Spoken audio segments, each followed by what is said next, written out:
So that is the Sharia. So therefore every Muslim has to try to implement the Sharia completely, as much as they are able in their life, both individually as individuals and collectively as nations. We have to implement the Sharia both individually and collectively, because Islam is a complete way of life. It is a deen. It is a deen. This word that they use, religion, you have to understand, the word that is used, religion, does not sufficiently describe Islam. Because when the people in the West, which you have to remember is a secular society, they talk about religion, they have something already programmed in their mind.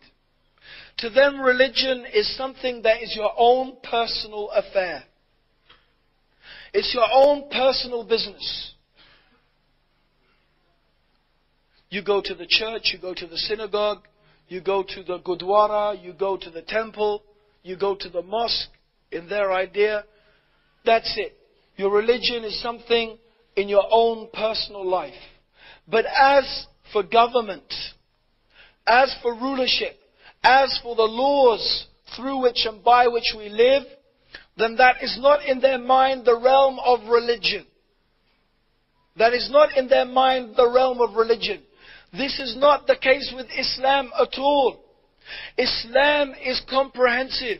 It covers the Sharia, covers every single aspect of the human being's life. It does not only teach us about how should we embark upon our journey to Allah. It does not only teach us about how should we behave and what are the manners that we should display in front of Allah, our Lord. How we should worship Him. How we should have a relationship with Allah. That is not the only thing that Islam teaches about prayer and charity. No.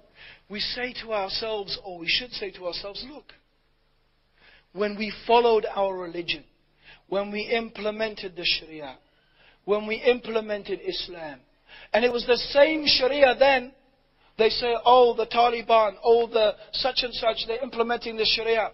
In the times when Islam was producing the greatest scientists in the world, when scientists, Muslim scientists were discovering optics, when they were discovering the secrets of medicine, when algebra was being invented, when they discussed theories of gravity and atomism, the same Sharia was being implemented. But it didn't make the Muslims backward, it made them forward. It didn't make them go backwards, it made them advanced. When we practiced our religion, we were strong. And we became weak.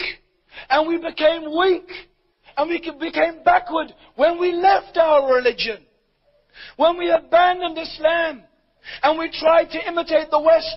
Then all that happened to us was humiliation. As we find ourselves today. Nations humiliated. Because we have abandoned the law of Allah. The deen of Allah, the religion of Allah, both privately and collectively. They want us to change our religion. They've made it clear. They now want us to so-called liberate our women, as they call it. They want us to adopt democracy, and I talked about democracy the other night, which is kufr, making man the ruler and not Allah.